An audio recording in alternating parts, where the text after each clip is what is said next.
So what we're doing today is a session on managing up. I've thought a lot about this session because this is one that I feel like I wish I had a workshop I had taken, 25 years ago. So it's about working with your managers, working with the bosses, working with supervisors, and more, I imagine. And so our presenters today are Amy Levine and Vanessa George.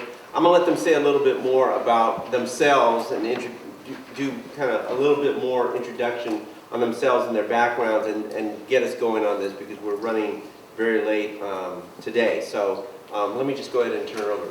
Okay, thanks. Thank you. Am I mic'd? Am I good to go? Okay, so everybody can, do it just in case you're Okay.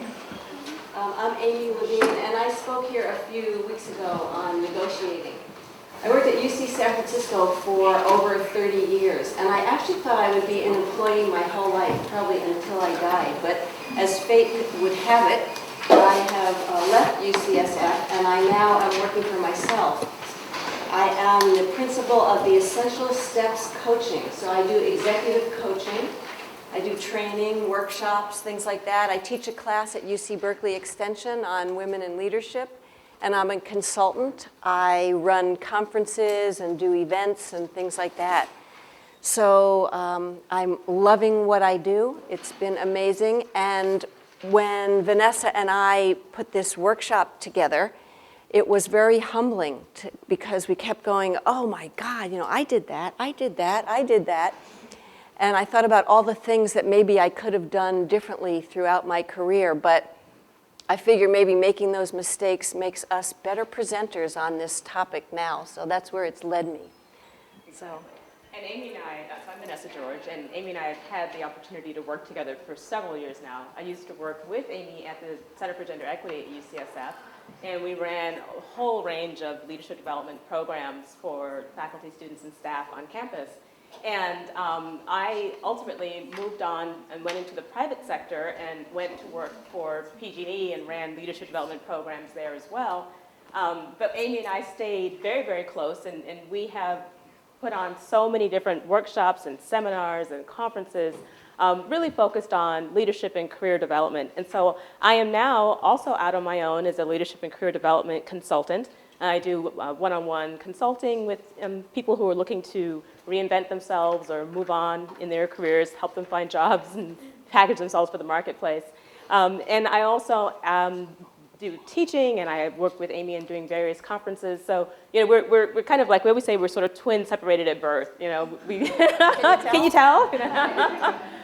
So we're passionate about helping people realize their potential and also avoid some of the landmines and pitfalls that sometimes happen, along the way to wherever your stellar career is going to take you. So we have a personal sweet spot for this kind of work. So that's why we were so delighted and so thankful when Bernard invited us to come and speak here today. And in addition to doing career development consulting, I also am an entrepreneur. I'm a distributor of coffee, beverages, and nutritional supplements. So I have a very full life, but I'm really thrilled to be able to come and just share some tidbits that definitely did a lot of eye-opening when we were doing this, preparing this presentation. And I said, oh God, Amy, I think I've done everything that you're not supposed to do on this list. So yeah, we come with a lot of experience. So and I'm sure many of you will be able to resonate and relate to what we're going to talk about today. So we're hoping to have fun. Use some humor, some small group discussion, large group discussion. We have exercises, we have some videos, and we're going to try to pack it all into the next hour and a half. So please do bear with us because we're probably going to have to move through a little faster than we had anticipated. So I wanted to ask you first, though, what is managing up? What does it mean to you? Hands. Ideas. Yes.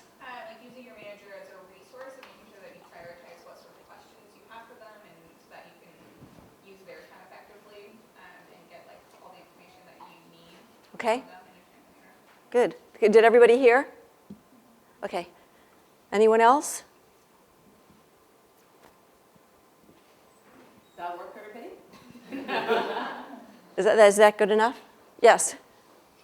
Kind of providing constructive feedback. Providing constructive feedback. when things are going bad, how do you provide kind of constructive feedback so your manager could change their leadership or their mentoring relationship or their supervision relationship with you? So I feel like managing up is supposed to help open communication. So it's going to change your boss. Ideally. Okay. Yeah, oh, thank you. So this is our definition of managing up. Can you all see? Because I feel like I'm standing right here in front of everybody. So go above and beyond the tasks assigned to you. So, right, you can enhance your manager's work. So you're trying to help your manager out. But at the same time, you're trying to build the kind of relationship with your supervisor that gives mutual success. Has anyone had a challenging boss that they've worked for? Ever? Okay, good. So what we're going to do is go over general tips to help you be proactive, right, in starting a relationship with someone. And then we're going to go over some specific areas that you might encounter and give you some more specific tips for bosses that can be incredibly challenging. So to start with, So we thought we'd start with some of the bad ideas, right? What you shouldn't do. So sleeping with your boss is probably doesn't work. not a career builder. Maybe in the short term, but in the long term, not so much. Killing your boss, right? That's generally not either. And that's the kind of, maybe you can, think about it when you're home and stuff, but actually doing it, again, not a big career builder. Unless you really want to wear orange. Yeah, right. And then pretending that there are no issues, right? So ignoring the situation and thinking that head to the grindstone, I just do my work and everything's going to work out fine. Generally, that doesn't work so well either. And then, razzing your boss, talking bad about them behind their back, that generally doesn't work so well either. Maybe you could do that with your best friend or something, but these are all things that will not really enhance your career. And just to add to this also, not discounting what your boss is telling you is important. So if you think about it from a global sense, taking your boss seriously and their priorities, which this guy really isn't doing right now. So what we wanted to do is show you guys a video clip, and then we'll have some discussion questions about it. And you can decide when watching this video clip if this person is managing up well or not. And so what we'd like you to do is look at the behavior of both the employee and the supervisor, and then we'll debrief and talk about it after. Let me get this straight. You're saying we carpool across the country looking for the best talent. Well, okay, not that. And Dan. And we have decided to make Phil Richards a partner.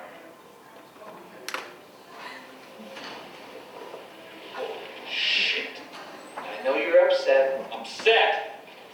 Haven't you seen the deals I've been putting together? I have been killing myself. I mean, aren't you dazzled? You still don't get it, do you? Phil has just brought in 3 brand new, multi-million-dollar clients. He has spent the last month whining and dining these guys, getting them laid. He doesn't tell me about problems with his kids. I'm not even sure if he has kids. If this man's dick fell off, he would still show up to work. He is an animal. That's what dazzles, not the work. You can't do what he does. You hate that shit. Now, Phil Richards, I quit! oh, Gil, Get it. Phil brought you some big clients. You're happy. Gil. I'm just gonna call my clients, give them the news, and I'm out of here. Friday's my last day. Don't make me a party. Gil. Dave.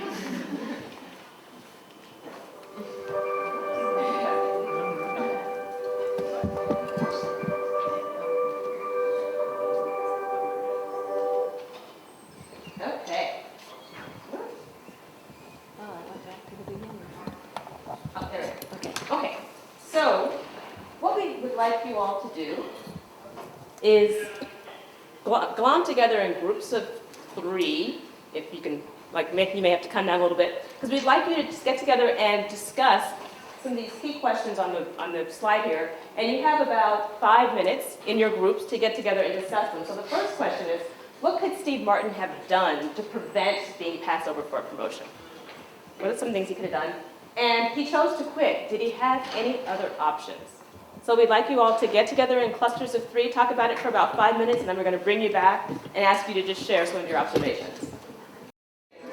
Okay, so Well, one thing we realized that we forgot to apologize in advance for the language, so I hope that you'll all bear with us and forgive us for that. So would love to get some of your collective feedback and thoughts in answer to those questions. So what could Steve Martin have done to prevent being passed over for promotion? What came out of your group discussions? Show of hands. Don't be shy. We talked about finding out the kind of work or kind of activities that his boss valued and putting his energy into doing that or demonstrating that he already is doing that. So finding out his boss's priorities. Definitely, absolutely. Finding out your boss's priorities is absolutely crucial. Other observations that came out of your discussions? Yes? It seems like there's a lot of context in the movie beforehand, but it seems that he's brought a lot of family issues into the workplace. Definitely. You know, and his boss wasn't exactly receptive to hearing about his family issues, you know. So there's definitely a difference there between how Steve approaches, like, who he is in the workplace versus what his boss was expecting from him. So. Ooh, can you guys see that? No. Yeah, it's it in too a light light? brown. Yeah. Well, thank you for darker. telling me now instead of a half an hour from now. Appreciate that. Any other observations that came out of that? Or you can address the second question. He chose to quit. Did he have any other options? Is there something else he could have done? Could he have handled the situation better? Don't be shy. I know you were, I saw all the discussion. Yes. He could have maybe presented his accomplishments in the workplace and pointed out, you know, ways that his boss might have underestimated their value. Yes, absolutely. You know, he didn't really stop to do that, right? He just reacted very emotionally and immediately just basically lost his cool. And so, and therefore lost his job. Because it was sort of interesting, his boss wasn't exactly suggesting that he leave. He was simply, I mean, this is no small thing. He was saying that, you know, you're not going to get the promotion, but he didn't say to him, well, you know, you really should consider going and finding some other line of work. But Steve went there immediately. And what about the boss said to him, you just don't get it, do you? What was he referring to? What did he think Steve Martin didn't get? Did you guys notice that? Maybe that he needs to be more available for those types of other duties that he can't as a father. So it wasn't, it sounded like it wasn't the hard skills, it wasn't what he did, it was how he did it. Right? So he was focused in on certain things, but he wasn't whining and dining the clients and schmoozing them and doing all of that stuff. But he didn't get that. I saw another hand up over here. Yeah, I was going to say something a bit more broad than that. Just the concept of like maybe not understanding what your organization's values are and what they value. Right. Yeah, he sounds like working very hard, Yeah. but clearly not working very hard in a way in which is to be respected or valued and that kind of thing. Yeah, definitely. Exactly. I mean, Steve acknowledged he was working very, very hard, but was he working hard at the right things? You know, was he working basically smart as far as his boss was concerned? And, you know, thus leading to being passed over for a promotion.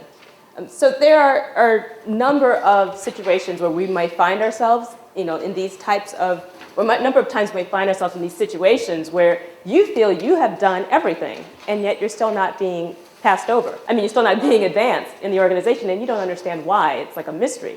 So I want to go through a little self-quiz, if you will, and you will not have to read out on this, but I would like you all to think about some of these things. You think about the experiences you've had in the past in your various jobs. I want to make sure you all can see me. I mean, see the screen. Can you all read it? Can you see it?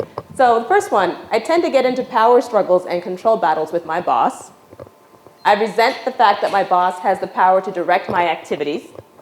I sometimes intentionally fail to do something that my boss asks or expects. I tend to feel somewhat anxious when I'm with my boss. I'm very hesitant about expressing disagreement with my boss. And I often keep my ideas and opinions to myself instead of sharing them with my boss. Now, without necessarily, revealing anything personal or private, have any of you had at least one of these experiences? Right, so, I mean, this... That was quick. Yeah, I mean, these experiences are universal, and many times we're just not sure how to deal with it because it depends on the person that we're working for or with, and how we feel about being open and honest and assertive about what's going on with us. So we wanted to share this with you just for you to sort of be thinking about sometimes what not to do, because that's almost as important and is often more important than what you need to be doing. So any questions at this point? So I just wanted to ask briefly, what do you think are the benefits of managing up? Why do it? What do you get out of it? What's the point? Reduce stress. Reduce stress? Job security. Job security. Anything else? I think Yeah. validation sometimes, because a lot of times you're at work and you're doing a lot, and it seems like it's not acknowledged. Or it's not appreciated. Appreciated, yeah. I'm not talking about my job now, but Of course not. just in general. Who thought that? Nobody thought that. Yeah, Okay. So you can get more feedback that way too. absolutely. Anything else? It's a more productive relationship though. Yeah, more satisfying relationship. It's, we spend a lot of time at work generally, and if you're in a position where you're kind of butting heads with your boss, it's a drag, with anyone, but particularly with your boss. It's very demoralizing. Thank you, yes. So what we think is managing up is the best way to get stuff. I mean, in a Right? nutshell, really? More interesting work, more responsibility, more resources, more visibility, promotions, right? Your boss is the one who generally gives you that stuff. Approving vacations, giving you comp time, whatever it might be. Your boss is the one who gives you that stuff. So it makes your work life a lot more rewarding, but it's a way to get the things that you want out of your job. And, particularly more rewarding work. Sense of meaning and belonging. Let me just ask you all a question. I mean, how does it feel, have you been in a situation where you have done something well with your boss or whoever it is you're working for, and it worked well? How did that transform the relationship, or how did that impact the relationship? Just curious. If anybody can think back to, it doesn't matter who the boss was.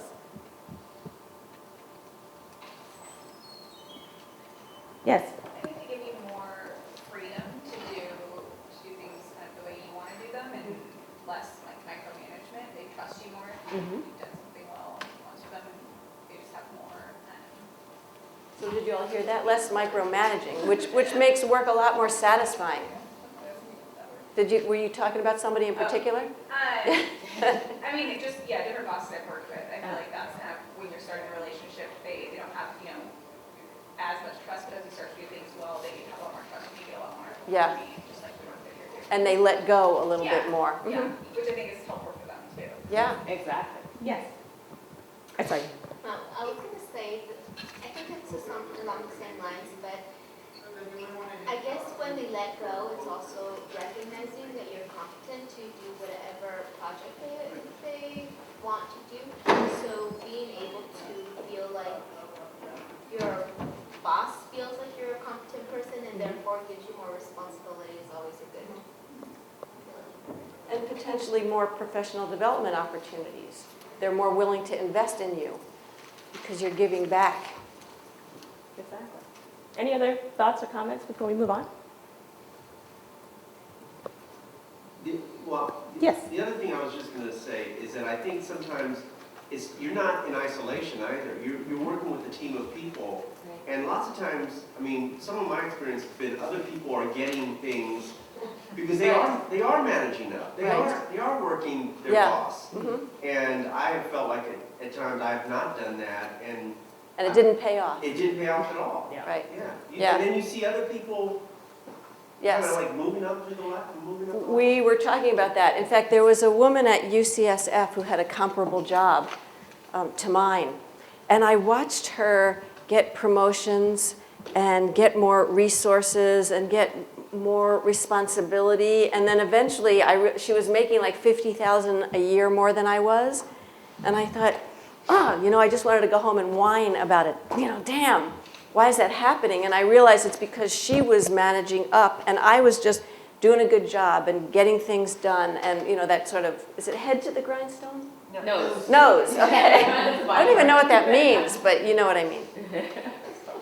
And not managing up with my boss, I wasn't getting those kinds of things. And I felt stuck and frustrated. And I did a lot of blaming her rather than looking at myself to think, what could I be doing to be managing her better? Well, a lot of times you think they're not managing up, they're kissing up. Right. So there's a little, Right. Does anybody have that perspective of managing up, that sometimes it may be kissing up? Yeah. Uh-huh. Yeah. There's a balance, I think, between, I'm trying to watch my language, which is really hard for me to do, but kissing someone's ass kind of thing, right? Versus taking care of yourself and managing your career. It's like promoting yourself also, right? So you can promote yourself in a way that, where you have some class, where you're just giving facts, letting people know about yourself, and you can be one of those arrogant people that talks about themselves all the time. Actually, the same woman, we used to joke, she'd always go like, when she talked about herself, she'd say, I'm sorry I'm late to the meeting, but I just came from UC Office of the President, and I'm working on something. I can't tell you what it is. Highly confidential. Oh my God, and we go back to the office and go, ow! So there's that kind of thing. So you have to balance. Exactly. Yeah. So we're going to move into good ideas. We already went through the bad ideas, right? That, sleeping with your boss, killing your boss, all those kinds of things that generally don't work so well. We thought now we would talk about some of the good ideas. And this is the part we're going to talk just generally about some tips. You have a handout in front of you, so you don't have to write stuff down or you don't have to work on your computers because we have it written down for you in case you wanted to take notes. If you didn't get one, we're not going to. Oh. Oh my God. Okay,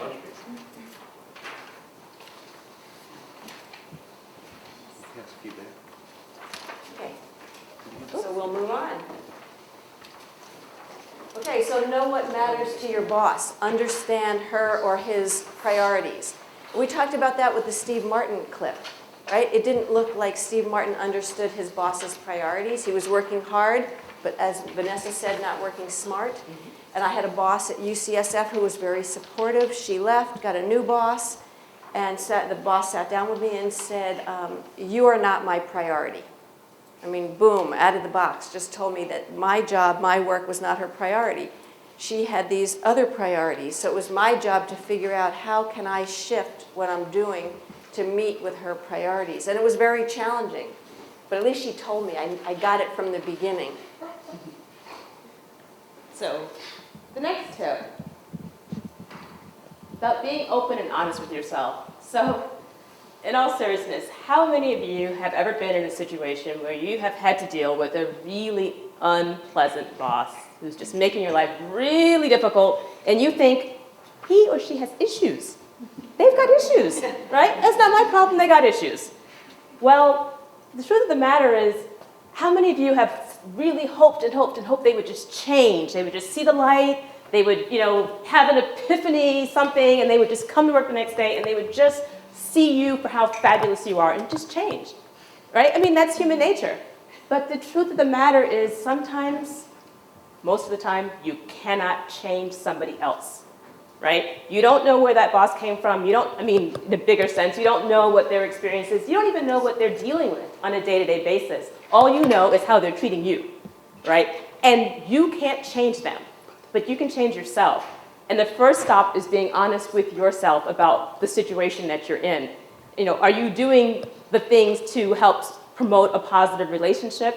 Are you finding yourself in the same kind of boss, employee relationship over and over and over again?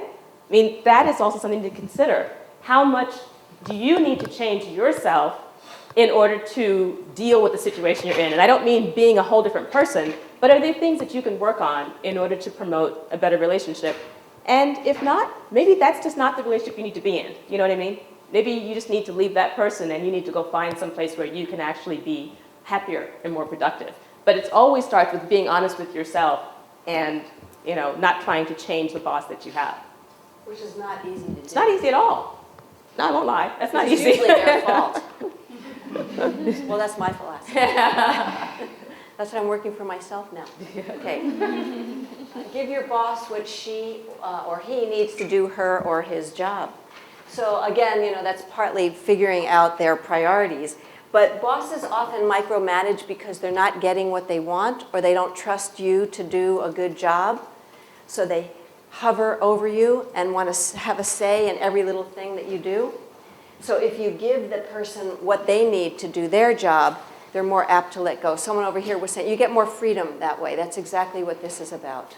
But I thought it was always like more the person or the type of person or the style of that person, the boss, who just, that's their, that they... To be micromanaging? Yeah.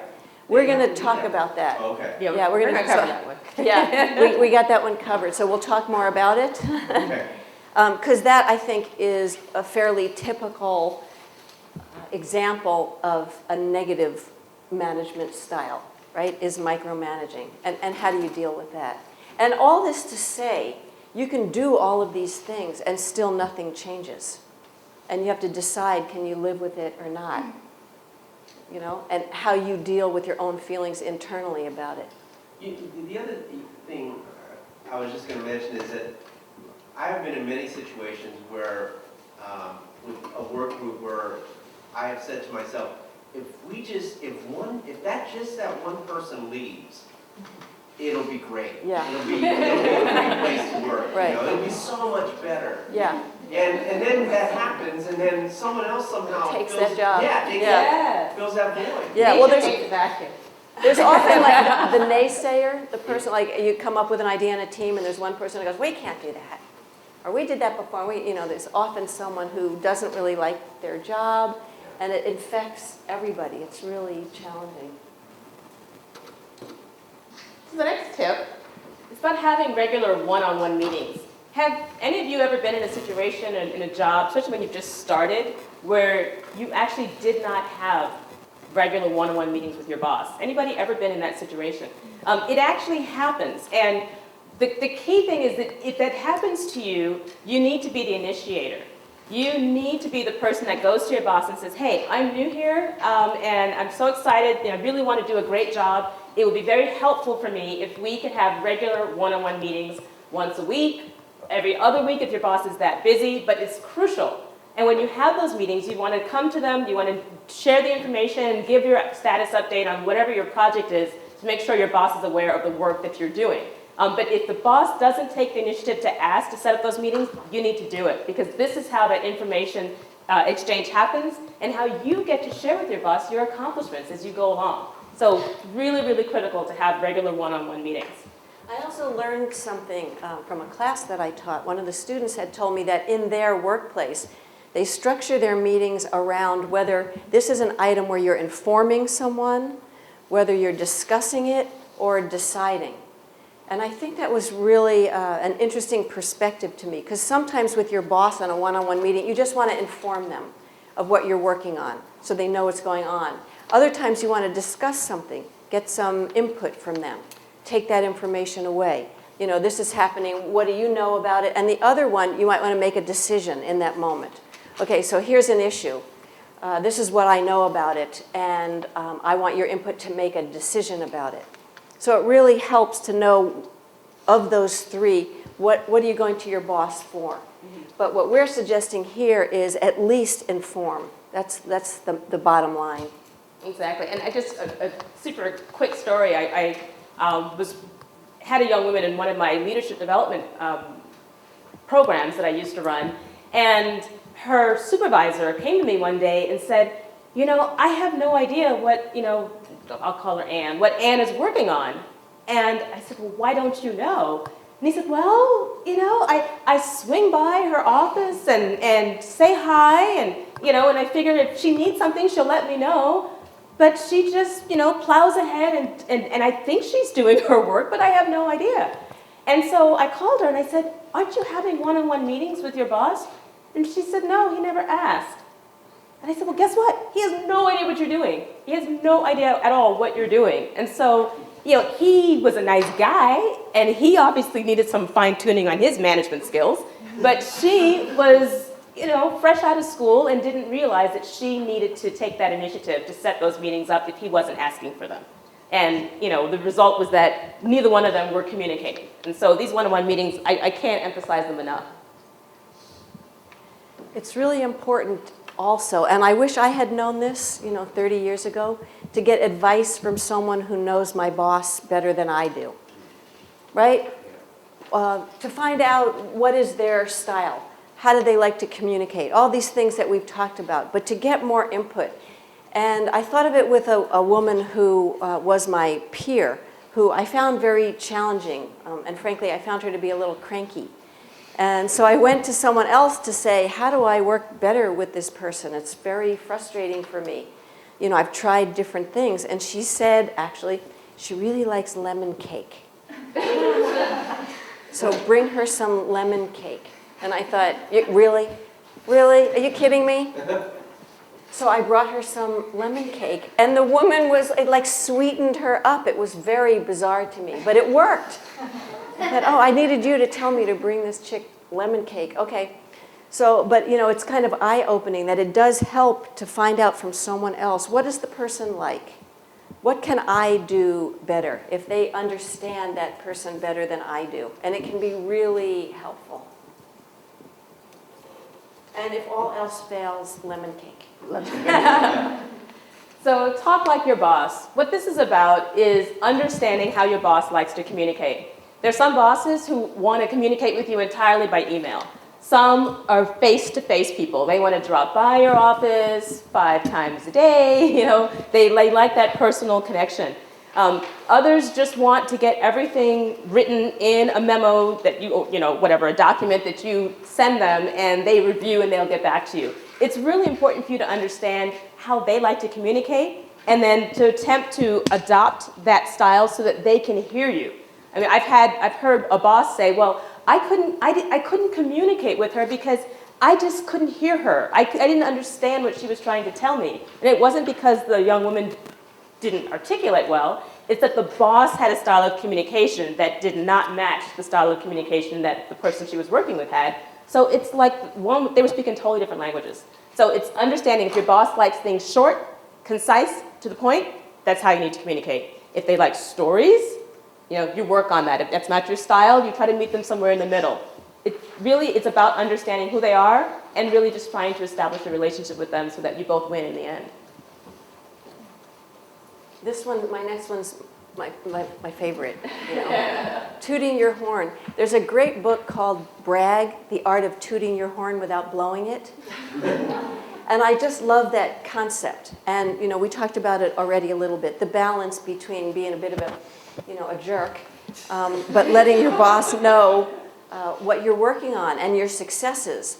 And it really helps to shoot off an email saying, just finished this project and got, you know, rave reviews or whatever. Or if you get a kudos email, someone thanks you for something, passing it on. Or if you're working with a team and you're a team leader, you send something to your team saying, great work, everybody, we met these goals, and CC your boss. You know, there are ways to do it. Or you win an award. You know, whatever it is. And Vanessa and I actually have an understanding. We help each other out in this way, where we nominate each other for awards. That's great. Why not? Right? Yeah, I've won a ton of awards, and people think I'm fabulous, but it's really because Vanessa has nominated me, as I have done with her. Yep. It helps to have a buddy who helps you to toot your own horn and to do it for you. So it sounds a little crazy, but it works. It's great. Right? Who else knows better than your partner Exactly. about doing that for you? It's a great idea.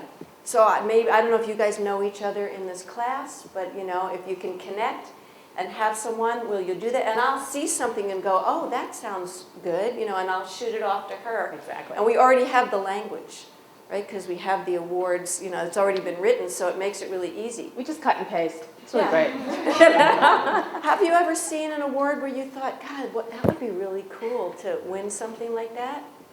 Do it. Yeah, why not? Why not? Why not? If you keep waiting till someone notices you, it may not happen, right? It's like being passed over for promotion because, like Bernard was saying, you just work hard, you expect people are going to notice and reward you for it, and yet probably not. Maybe, but probably not, unless you call attention to it. So, but don't ask me and Vanessa because we're already busy doing it for each other. Yeah. I'm wondering about issues around culture and maybe gender. Yes. And just this, where people are taught, within their groups to be humble and to be more reserved. Totally. And to be, and it's very common. Absolutely. Yeah. That's why sometimes it's easier to have a partner who will help you and push you a little bit too, or to say, oh, I saw this award, I think you would be great, to support each other. But culture and gender totally play into it, absolutely. Yeah, and I find, in terms of gender, just generally speaking, women have a harder time promoting themselves than men. Big brushstroke. We did this program called Take Our Daughters and Sons to Work Day, and I don't know if I told this story with the negotiation, but we had a group of girls and a group of boys. They were like 11 years old, something like that. And the girls, we'd bring students and ask the young girls who didn't know each other to interview the students. And so we'd say, okay, you can ask them anything you want. They're medical students. And the girls would just sit there like, one of these. Because oftentimes, as girls or women, we'll say an answer to the person next to us, right? And they'll go, well, hey, raise your hand, you should say it, but we don't. Does that resonate? Does that ever happen? So what we did the next year was write out questions, tear them up, put them in a hat, and then go, here, pick one, and then the girl would read it, and then the next girl, and the next girl, and then they started, but girls need an invitation. We would do programs for the boys, 11-year-old boys, ask a question, they'd be like, oh, right, jumping up and down on their chairs, and you'd go, yeah, and the boy would go, like he didn't even have the answer. Wow, okay, well, cool, we'll get back to you, you think about it. So not a judgment of it, but just an observation that the boys were more willing to put themselves out. But again, broad gender brushstroke. Well, the other part of that, I think, is like acknowledging that within yourself and then deciding, okay, what am I going to do with this, or how do I work with this? Yes. How do I step outside of that if I know I need to? Absolutely. So here's a little self-promotion. I do a workshop on promoting yourself, which I had mentioned to Bernard, which is fun and interactive, and so should you ever be interested, talk to Bernard. So the next tip, very straightforward. You need to keep your boss in the loop. The salient deep point in this one is that bosses don't like surprises. So if you're doing a job, something happens, or gosh, something goes wrong, you don't want to like hide it and work on it in the background and hope you can kind of work it out and and that it won't blow up in your face. It's always better to you can be working on it, but proactively tell your boss about it so that, because this has happened to me where someone hasn't told me who's on my team got something that's going on, and then I go to a meeting and I'm meeting with someone who's my boss or boss's boss or whatever, and they say, oh, so what are you doing about this XYZ situation? And I'm sitting there going, what? The who? As a boss, I don't want to be surprised going into a meeting with someone and find out something is going on that I didn't know anything about. So I always say it's much better that you tell your boss what's going on, even if you're already working on it and you're resolving it and you don't need their help, but keep them in the loop. No surprises. So seek new responsibilities so you too can work till midnight. No, it's not really what we had in mind, but putting yourself out there, showing that you're eager, that you're smart, that you can do more than just what's in your job description. Have you ever worked in a team or with people who are like, nah, I'm not going to do that, it's not in my job description? Do we know the same person? It's very frustrating, right? And yet you want to be compensated for the work that you do, certainly. But if you don't show that you can do more often, they won't know. So you may not be promoted. And the people that get the attention are the ones who go the extra mile. So obviously this is a bit retro because we don't really use paper like that anymore, but you get the idea. So this tip really is just about establishing a human relationship with your boss. Get to know who they are. You know, if they're the kind of boss that takes lunch, ask them to lunch. Or it could be coffee. My old company, everybody did coffee. Coffee was the huge, huge thing. Everybody would take off at like 3 o'clock, you know, and go have coffee. And there was like 4 or 5 different coffee coffee shops around the corner. But this was actually where relationships were built, is going out and having coffee, whether it was with your boss or your peer or someone you might want to be a mentor, let's say. But if you can do this, it's about establishing a relationship with them, letting them get to know you, because I'll tell you the truth, bosses, managers, leaders oftentimes support and invest in employees and reward employees that they know and that they can relate to. And the way that they start to relate to you is if you've built a relationship with them that's beyond just, you know, did you get my email? I'll have that report for you ready in, you know, a week. So it really is important to establish a relationship with them to the, you know, to the degree that is comfortable and possible for you. But a lot of people think that that's not really part of your job, right? Like your job is to do, you know, what you were hired for, the XYZ, the hard skills that we talk about. But adding in what we call these soft skills makes a huge difference. And networking and meeting with people and going for coffee really makes a difference. But do you run the risk of kind of blurring that line between like, this is your boss and you're their employee? You know, Yeah. kind of like establish the friendship and, you know, like. But you don't have to talk about personal stuff necessarily So you either. think this as like a professional. You can, and again, it's like, you know, talk like your boss. So I had a boss where I realized if I didn't go in and ask her, you know, schmooze with her for 5-10 minutes about her life, we weren't going anywhere with this meeting. My other boss, I went in and all business, not into that in the slightest. But I could still go out to lunch with her and say, is there any way that I can support you in your job? Are there any projects coming up where you could use some help? Like you can have some questions, you know, if this isn't your thing, you're not that much of an extrovert, you can write down some questions, even Google, look online, of professional kinds of questions that you could talk with your boss about. And coffee can be 20 minutes. Exactly. Right? It doesn't, so maybe we should say coffee with your boss instead of lunch with your boss. So it depends on the kind of cues you're getting from that person as well. But you don't have to be like chummy kind of thing. And you may find out things from having coffee or lunch with your boss that you would not have found out in your one-on-one, or you might not have found out in the team meeting. And if your boss is the kind of person who's just not around a lot, he or she is really busy, you know, if you can carve out 20 minutes to go have coffee, he or she may share with you things that are happening in the department or where things are going, or she may ask you about yourself and what your goals and aspirations are. So it's just about figuring out a way to establish a personal relationship with your boss in you know, an appropriate way. You know what I mean? No, what do you mean? Well, you know. So lastly, bring solutions, not problems.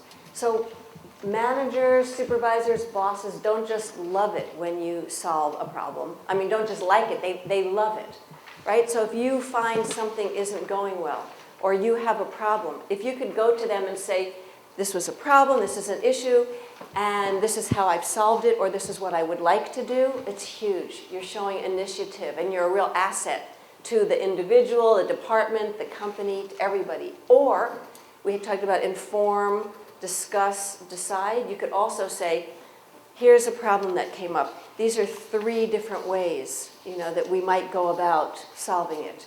What would you like to do? Right? It's so much better than going to someone and just kind of whining about stuff. This isn't working, this isn't working. People hate that. Does that make sense? So we've talked overall about tips. Do you have any questions for us at this point about any of it, or anything you might want to add, something that you've tried that's worked? Yeah. I just wonder if you have any special advice for working in really small organizations. I had a difficult boss. I worked basically on a 3-person team, And so the line between boss and friend was very thin, and it Yes. was very difficult to manage that relationship because previously I'd been working at a law firm where there was like a much more hierarchical structure. Mhm. So I guess, how do you manage up with someone who you are just sort of more close with and who, like, in an office environment, that's sort of more open? So what was the problem? Gosh, there are several. Pick one. I was probably one of the people that raised my hand very quickly when you asked You me did. the question. Yeah. You were the first. I should have had like a yes. prize or something for you. Lightning fast. I think it was just, for me personally, it was hard to sort of treat him with authority because he was very chummy with people, and he actually didn't express a lot of his authority to the people under him. Mhm. So people all the time would sort of like talk back to him in meetings, and like, it was just a very screwed up relationship basically. Mhm. And I mean, I sort of gave up and like decided that I just didn't even want to go into politics, and I was that person who was like nose to the grindstone and wasn't Right. thinking about it after a while, but I don't know, I mean, if you have any anecdotes. Well, I have a couple suggestions, and Vanessa may also. One, I think, also broad brushstroke. As women, we tend to take things more personally in the workplace than guys do. So guys can have like a fight, a disagreement in the workplace, and then go off and not really think about it so much because it's work, it's not personal. We have something like that, and our feelings are hurt, and we kind of give the cold shoulder and have to get over it and talk with our friends and figure it, like, we just do a whole different dance. And so for women, how do we separate out some of those personal feelings from work? You know, this is a work decision. So if you're chummy with somebody who's your boss, and then you ask for vacation for a week when there's some huge project and they say no, you're like, but I thought we were friends. And you feel badly about it, take it personally. So a part of it is in terms of, looking at the boss or looking at ourselves. That's an area to look at yourself in terms of how you deal with some of that in the workplace. And the other is managing up and asking for clear direction, for clear projects, communicating one-on-one and just sticking then to work conversations in that meeting. So the opposite of lunching with your boss, right? Yeah, I think maybe the problem in my organization was that, like, as a team, we were sort of one creature, and it wasn't a matter of, like, me sticking with a certain agenda in a meeting. Like, everyone sort of contributed to this dysfunctional relationship, and so it was like, how do you, I don't know, I mean, Yeah, when how do other you change the people are part of culture problem, single-handedly? Not just your boss, Right. like, how does that change? Yeah. Did you ever try to have conversations with your boss directly about it? Yeah, well, that might be a good start. Yeah. Yeah, Was it a he? it was a he. Would he have been open to a conversation? Probably, but I think my own problem has been, like, I don't know as a junior level person how to talk to someone above me in a way that's critical and constructive. And I feel like those are really hard skill to learn. Like, all of this is really good advice, but like when it comes down to like when you're face to face with your boss and like trying to give feedback, it can be really hard. Are you Yes. telling us this is irrelevant? But it's hard. So Yes, there's another book I just want to say, and a speaker you might consider in the future. A woman named Sharon Ellison wrote a book called Powerful Non-Defensive Communication. So how can you communicate with someone even if you're feeling defensive or they're feeling defensive? How can you communicate in a way that brings the tension down and where you can communicate in an authentic way, but lessens some of that tension? So she's fabulous. She's in the area, and it's powerful non-defensive communication. And she has CDs also, so it makes it easy to listen to it if you're in your car or something like that. So what you're opening up is a bigger issue. It's not just managing up, it's the culture of the whole department. So, and if you guys would like to stay here till 9, we can, keep talking about it. Yes, you had a question. Well, actually, I had a Comment. comment. I think the tip right there is actually the answer, is that you bring solutions. Instead of saying, this place is dysfunctional, it sucks. You go in and say, is this really working for us? Here's some things maybe we could try, or, you know, like, try to approach it as not a problem, but bring some ideas to. Love it. You know, so to me, that's how you bring up those tough discussions, is that you have some ideas that you'd like to implement, and does everyone think the things that are working right now, are they working? Yeah. right? Or what's working well, and what can we improve upon? And of that, how do we do that? And there's a lot of information actually on the web about running effective meetings and things like that, team building, all of that. You could come up with 1 or 2 suggestions. I love that idea. I think one of the things that happens is that people give up, you know, and they say, oh, screw it, you know, I don't care, you know, it's a job. Has anyone done that? Yeah. You know, and it's a job, I'm gonna go there, I'm gonna do my part. Right. I'm gonna do my job, but, you know, Yeah. I don't even like this person. I don't even like the Forget about damn culture job. change. Yeah. So, Yeah. But even as a junior person, you can come up with 1 or 2 things that could really shift. So are you still there? No, Oh, that's why I'm here. Well, that's the other option. Yeah. So about coming into an organization new, and like creating that authentic relationship with the person that you're working under, like right out of the gate. I've gotten the criticism in the past that I'm like really easy to relate to and stuff, but then I can be on the informal side. And so I guess I'm just curious about that. Like, so in those one-on-one meetings, you know, it's just about like having it really be professional, because I haven't really been a professional in the past. This is like a new thing. And so when it's said that you've been a little too informal, has anyone given you specific feedback about what that means? No. Yeah. That makes it kind of hard for you to change if you don't know what it is you're not doing correctly.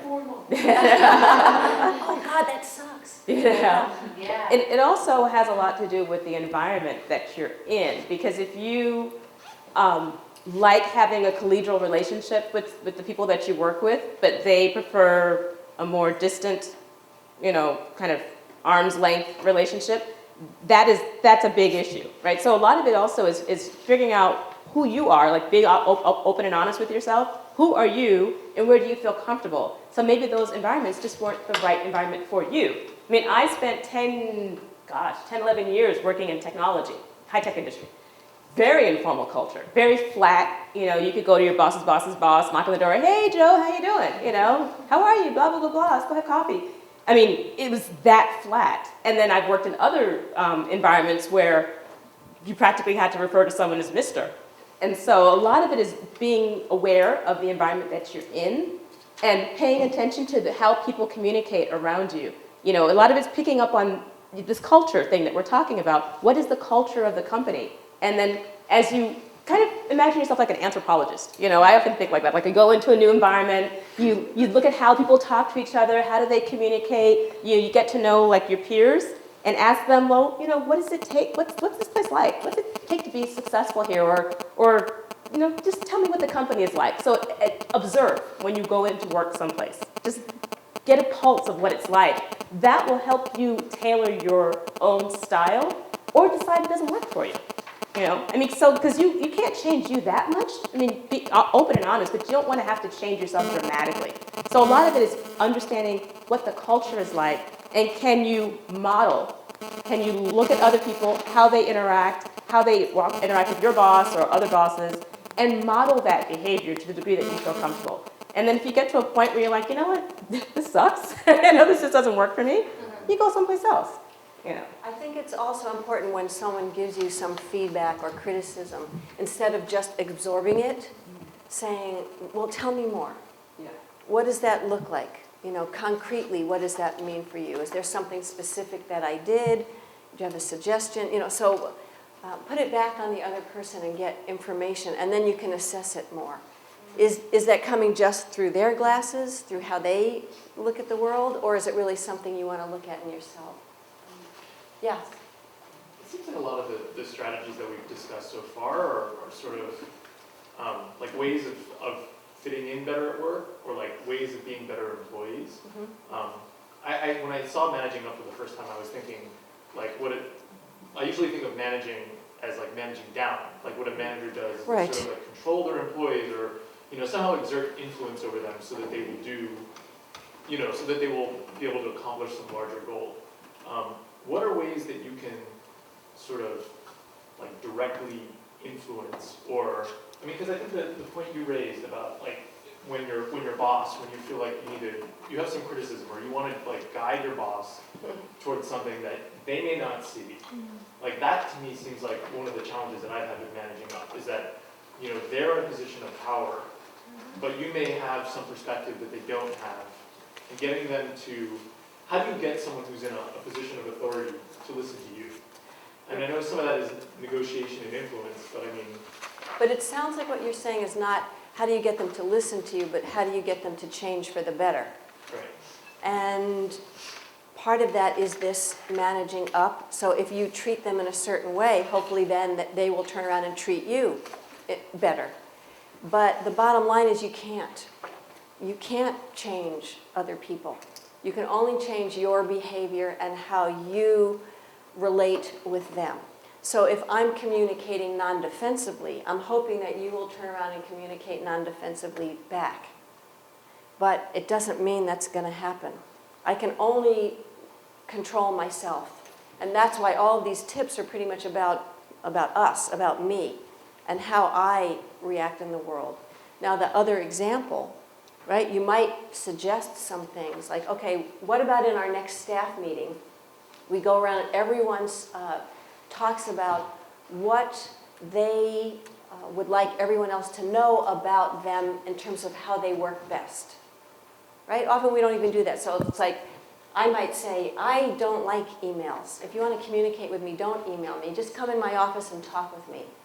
And Vanessa will say, don't come in my office. Don't come in my damn office. Just email me if you have something. And someone else says, well, I prefer bulleted information and data. And so you have a chance where everyone goes around and says what they need to work best in the workplace. And you're hoping your manager's listening. Right? And you're trying to set an example of one way to do it. But that's coming to them with a solution, not a problem, as you were saying, not like, oh, this place sucks and I don't like how you're managing. But I had an idea of something we might try in our next staff meeting. And I'm wondering if you would be open to it. So bringing in some fresh ideas, but in a very non-defensive way. And you might do it, and everyone leaves the staff meeting go, that was a bomb. That was great. I loved it. And then you come back the next time, and the manager's still like, wah, wah, wah, wah, wah, you know?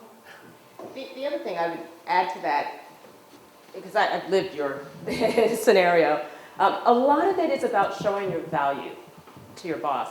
And I don't just mean being a good worker bee, right? I mean, we can all do that, right? You come in, you put in your 8 or 10 or 12 hours, whatever, and you do your job. You're expected to do that, right? That's baseline. But it's about, it's almost like being an MVP, you know? Just adding so much value to your boss that your boss sees you as being critically important to the team because you are adding something that maybe other people aren't because they're not going that extra mile or they're just not being creative enough to think about ways to improve or impact the boss's daily life experience. Like I mentioned at the beginning, you don't always know what your boss is dealing with, right? You see the outcome of your boss's behavior, but you don't know what's going into their daily life. You don't know what their boss is asking them to do. You don't know what pressures they're under. You have no idea. You just know how they're treating you, and either they're listening to you or they're not. And if they're not listening to you, it may be because you're not showing up with the kind of value that you need in order to get their attention. So a lot of times, if you can observe what's going on around you, and you identify some pain points that your boss has, it could be anything, right? It could be anything. But if you can sort of talk to your boss, hear what they're saying, hear what the issues are, and figure out creative solutions to support your boss, and not in a brown-nosing kind of way, but about being a really critical team player, trust me, you will be, the boss will notice that, right? And I think also in these one-on-one meetings that we've talked about informing your boss so they know what you're doing. Another thing is to say, well, what other projects are you working on? Right? A lot of us don't even know what the boss is doing other than our little silo. So then you have an opportunity to find out what their priorities are also, because they have this big project and they're really stressed about it because maybe they don't have the resources they need, or whatever. Then you might have an opportunity to say, well, I'd love to stretch and help you with that or this or whatever. So I'm just concerned about. So I'm thinking that we may need to move on to, and not break into agreement. Yeah. So do you want to just go to this? Do you want to go here, or do you want to? I'm given the time. Okay, so we're going to talk about specific challenging bosses, which you should also have on your handout: the critical boss, unsupportive, and micromanaging. And we're going to go through it a little quicker than we might normally because we have another video to show you. Okay, so the critical boss. You never get any positive feedback. Every time you work on a huge report and all you hear are like the typos in the report, or that you did 10 pages, fabulous, and there was a problem with the 11th page, and that's all you hear about. Has that ever happened to anyone? It's incredibly frustrating. So state that you want feedback, and that seems kind of counterintuitive, because why do you want feedback from a critical boss? But it helps to do it on your terms and be proactive about it. So find out ahead of time. Get the information ahead of time before they have an opportunity to criticize you when you're done. Okay, so you're just being proactive. And avoid reacting to verbal abuse or harsh criticism with emotion or defensiveness, externally anyway, right? Internally, you're going to react however you're going to react. And you might want to scream and yell, you might want to cry, you might, who knows what's going on inside, but it's best to not be defensive if that's possible. And to go back, and when they go, there's page, 11 has these typos. Well, what did you think of the first 10 pages? Was there anything about the report that worked for you or that you liked? Right? So you can try to train someone without being defensive to go back and focus. Does that make sense? As much as you can. Okay, and document everything, positive and negative. Yeah. Right? So if things are not going well, you start documenting, because who knows where this will lead down the line, right? And you may need to protect yourself. You might wind up going to human resources. You may wind up leaving. Who knows? Especially if you feel that the criticism is unfair. So you document. But also, you should have a kudos file, either on your computer or in a file on your desk.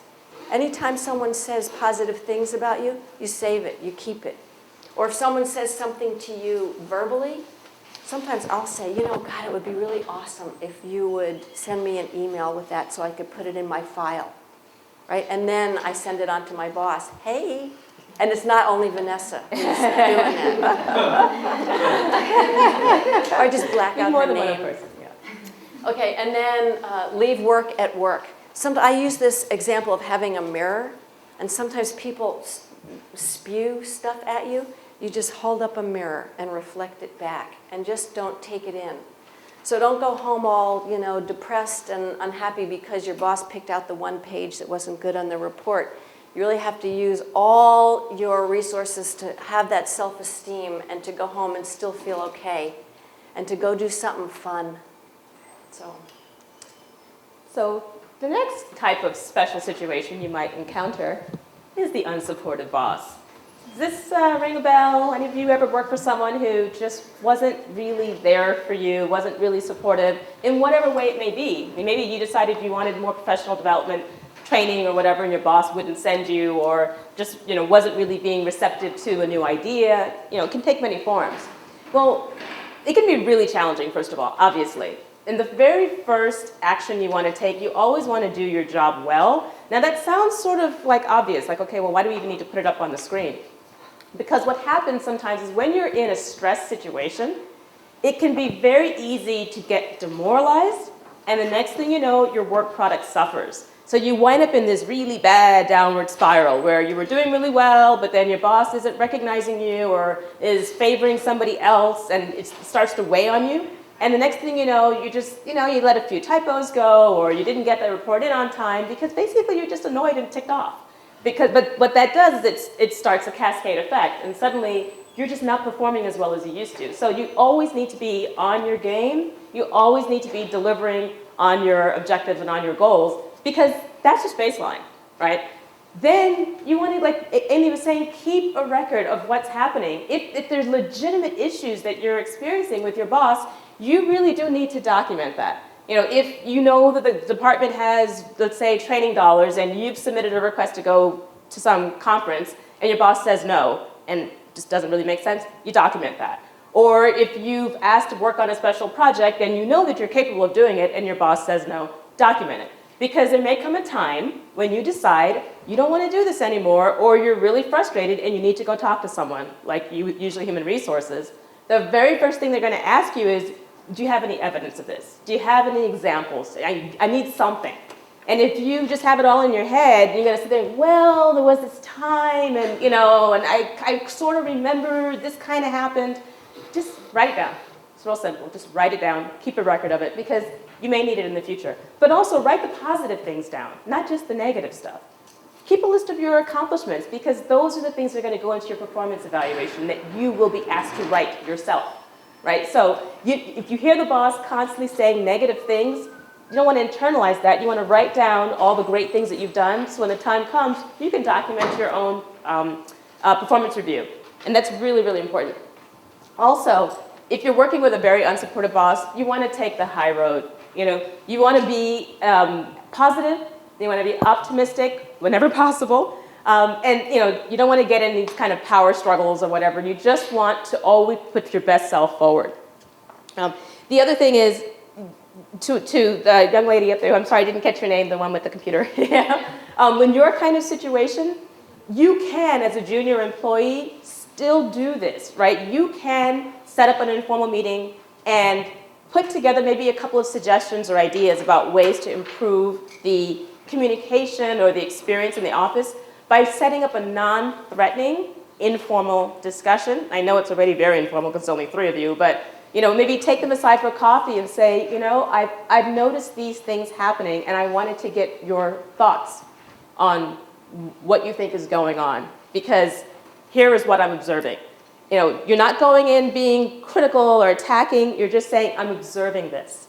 You take the high road, but you're letting your concerns be known.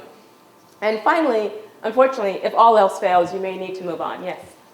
So in this example, you brought up a couple of different things that I wanted to ask you about related to opportunities for new projects or training opportunities, and then if that's not working out, moving on. Yeah. And I guess I'm wondering how you find an environment that supports growth without communicating, since you're coming in new, that you wouldn't be happy doing your job, that you're like looking for more than what they're offering. You know what I mean? Like you're coming in and you're communicating, I want to grow beyond what this job is. Right.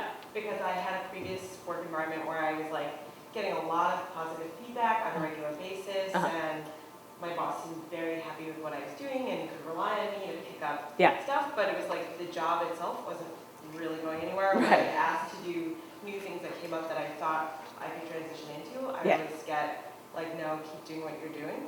But I don't really know how you identify an environment that wouldn't be like that unless you're already in it in your experience. And it's sort of that catch-22.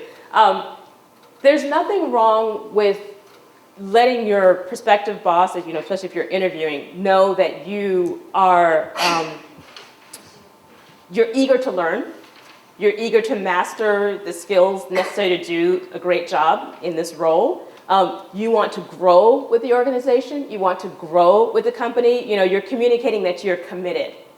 Because hiring managers, recruiters hate the idea that someone's going to come in, do really well, and then leave and go to a whole other company or whatever. So if you come in and you express that you want to grow and you want to learn and you want to deepen your knowledge, and then you ask, so, what are the opportunities for me to really deepen my understanding and knowledge of this company, this business, this job, or whatever, that opens the door for the boss to say, well, we do send our employees to training once a year, or we do conferences, or we send you to online training. You're kind of asking the question without coming across as, what are you going to do for me? It's, really, it's about, like, this is what I want to do for you. And I'm really passionate about investing in myself and my education so that I can continue to do a great job here. I'm sorry. No, I think okay. you can do it when you're negotiating for the job, getting Yeah. the job, where you have a list of questions you want to ask, and one of them can be, what are the promotional opportunities? What professional development opportunities are available? You know, what about growth? That you're able to ask those things in the interview process, or once you get the job, you know, and you're negotiating at that point. You know, I'd like to go to 2 professional development conferences a year, or, you know, whatever it is. You can negotiate. And then if you do find yourself in a situation where you have gone to work for a company who does seem like they would be supportive of your growth and it turns out that they're not, there's only so much that you can do to you know, to make it known that that's what you want. And if they're just not conducive to that, or they don't have the budget, then you are going to have to look for something else. I mean, it just, you know, you can't twist arms but so much. Right? So I think we need to move Yes. on because we still want to show you one last clip. Yeah. So I'm going to go through this really quickly. So this is just our, you know, attempt at humor. Again. The ad.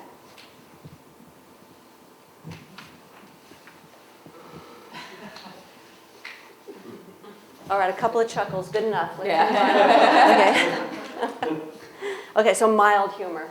Okay, so the micromanaging boss. So some of these we've already discussed, but it was something that specifically came up, right? So evaluate your own performance. Again, micromanaging bosses often are doing it because they don't trust that you're going to get the work done. So perform well and create that kind of trust, and that may give you some more freedom. So evaluate, is it me or is it them? And sometimes it helps to have someone in your life who tells you who's the crazy person. Am I crazy or is it the other one? Right? So like us, you know, doing the awards, we can also be a reality check and tell each other, you know, actually, you might want to look at that. Okay.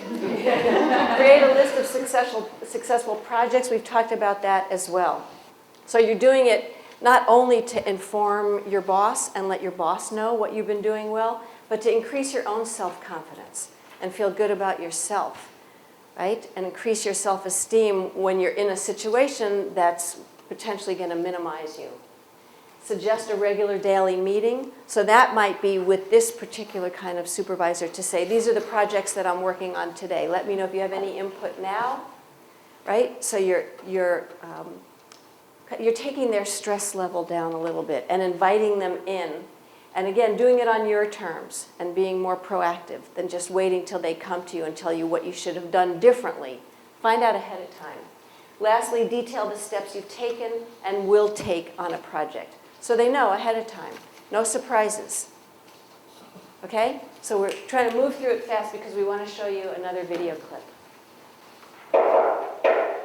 Yeah, come in. Eric, how's it going? Hey, boss, how you doing? I'm doing pretty good. You working on that project I gave you the other day? Yeah, I just started working on the spreadsheets a little bit. Why are you starting with the spreadsheets? I think that's where I should probably start. No, what you want to do is you want to start doing the research first. But I think the spreadsheets, I mean, that's the way I did it in my last position. I think that's the way it should be done. Well, you know, because I'm the boss, I think that we should probably start with the research first and then do the spreadsheets. And I was thinking, as far as the research, you probably want to use Bloomberg to get the numbers. I usually use finance at Yahoo. Well, finance? Right. Well, I think Bloomberg's a little bit better, so I just prefer if you did, because if I'm going to be looking over this and checking your work, I want to make sure I know exactly where to go. I don't want to have to surf the internet to try and figure out how you did this. Okay. And, we can do that. Okay, great. That sounds pretty good. Let me think. Is there anything else? No, I think that's it for now. Oh, you know what?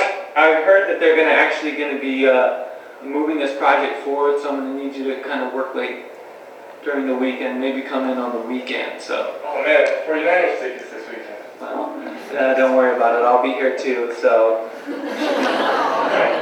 All right. So with that spreadsheet, wait, hold on a second. Let me just show you a few things here. So I'm just going to go ahead and save this for you. You know the shortcut, right? Control S. Yeah, I usually go to the menu. That's kind of a waste of time. Hold on a second. Let me just tab over. Wait. Why is this format all set? Are you using New Times Roman? God, He's, I like to use the courier font. It's good. I'll take it over, okay? That's fine. All right, I'll see you later. Courier.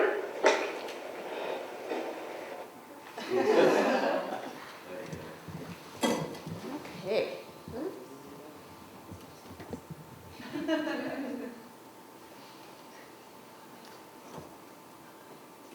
Oops. Oops. And I did it. Oh. Okay. Wait. You go. Okay, so in the interest of time, we're just gonna have a group discussion here. So, all right, so this is kind of like Where's Waldo? What micromanaging behaviors was the boss exhibiting? Just, you guys can just throw them out. What do you see happening there? I got on the guy's computer. I've had that happen. Have you? It's amazing. They just Not in a look good over way, and just right? start typing? Yeah. Yeah. It's just amazing. Or like there's just like a certain like kind of respect for space. Like it's your office. Yeah. Like you want like your files like this. I've had a boss literally come in and rearrange my files because they wanted to be able to find stuff they wanted to find, like not even tell me or talk to me about it. It's like, wow. Oh my God. Yeah. And yeah. Yeah. I got stuck in there. Yes. This is just an observation, but one of the first things I noticed in that video was the position of that dude's desk in his office, and that was the same position I had mine, where they can come up behind you and like attack you. And I changed it, and my boss used to do that. He'd just like come in, and I changed it so the front of my desk faced the door, and that helps Smart. create a space between you and the person entering the office. Yeah, that's smart. Good idea. What else did you see happening in there? Yes. He was telling him like what process he should use for doing the project, like formatting style he should use. Exactly. Being super detail oriented. Yes. And that was that, some of that sounded like good. I'm sorry, say that again? Some of that sounded good. Oh, Like good advice. some of the suggestions were good advice. If he wants to be able to read, he's used to Bloomer, why not? Yeah, he thinks he's being helpful. I thought some of it was helpful. Oh, so you didn't think it was micromanaging? It was, there was a little too much, but it wasn't all bad. Okay. But we can talk about how he handled it and what he might do about it. Any other last observations of things you saw going on there? Didn't you? I loved his reaction when he said courier, and the employee just laughed, like, oh my God. Yeah, it's like the ultimate in nitpickiness. Yeah. But now, what strategies did the employee use to manage his boss, and was he effective? Yeah, you check, please. Do you think he was effective? Well, he was kind of agreeing with him along the way, like, okay, I'll maybe consider using it. So he wasn't, confronting or arguing too strongly. Yeah, he wasn't confronting or arguing. Yeah. He was Like, going with he was the kind of flow. just going with it and listening. Some things, he liked that or was saying what he used previously, like for research, but he didn't like blatantly say, no, I'm going to do spreadsheets first. So he went along with it. Yes. Well, I think the nitpickiness at the beginning of getting the actual research or whatever they've done itself should be a strategy of what the boss wanted. But if the boss is going to be looking at this, I think it should be tailor-made for the boss because he needs to see this and he has to be able to read it in a way that's accessible for him.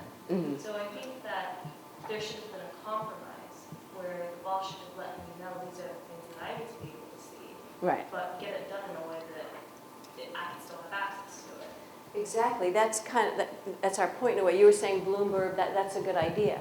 And maybe courier is easier to read, who knows. But what it's about is the employee saying, let's meet tomorrow morning. And this is my plan for what I'm going to do. And I'm going to use, this, and I'm going to do this, So I'd like some input now rather than getting it later after you've spent 8 hours working on this thing, and then the guy comes and takes your computer and starts typing on it, and you just, you're beside yourself. Yeah. I think one of the challenges that I found with that is that supervisors are not always really good at doing that planning before. Yeah. And then you get halfway and then they have all of this great advice. And I'm more like, I've tried and I've had that happen where I like to plan things out and I want the initial meeting to be like, okay, what do you need? So that I know how to move forward, and then they don't know or they just don't have time or they don't think it's important. It's more important to get things rolling and then halfway through they're like, Yes. oh, Right, change their mind, or, yeah. Yeah. Well, how can you deal with that? Just fix it. Anyone else have a suggestion? Yeah. Well, I think we said this already, but like, I would, to the extent you can, propose a plan of work so they at least have something to go on and can agree with or disagree with something. Yeah. So it's like bringing a solution, not a problem, we were talking about. So not saying, look, this isn't really working for me. But saying, in order for me to do my best job for you, it would be great if I could have the information by such and such a day, or whatever you need to get the job done. And maybe it'll happen, maybe it won't. She's already going like, oh, yeah. Yeah, it may not happen. And a lot of times, managers, leaders, what have you, they really don't have a concrete idea of what they want in the beginning. I mean, that does happen. And so sometimes you do just have to take a stab at something. In a company I used to work for, we used to just give the executive something to what we call react to. Just put something out there, let them take a look at it, it's a he in this case, and then respond. And then that sort of narrows the field to help us figure out where we need to go. And doing those check-ins so he doesn't or she doesn't get it at the end and say, oh, this is really not what I had in mind at all, and you do need to change these fonts. I've had that experience. And so don't wait to the end. If they're the kind of person who is sort of an iterative thinker, then keeping them informed along the way with check-ins. Here's where we are in the project so far, and then you can tweak it as you go along. Yes. I think in that situation, it's kind of win-win, because if you have a document of the record and you say, oh, I want to do a really thorough job, Yeah. and they tell you, well, I don't really have a clear distinction of what I want you to do, it's recorded, and so if you have things that later he tells you that you didn't input, you can go back and send them another email and he sees what you wrote to, so it's really win-win. Maybe.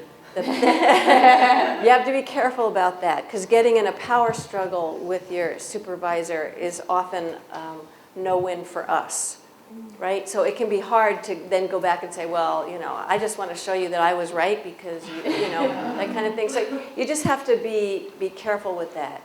Maybe if something escalates and you need it down the line, it's good to have that. But, it's often better to have a job than to be right.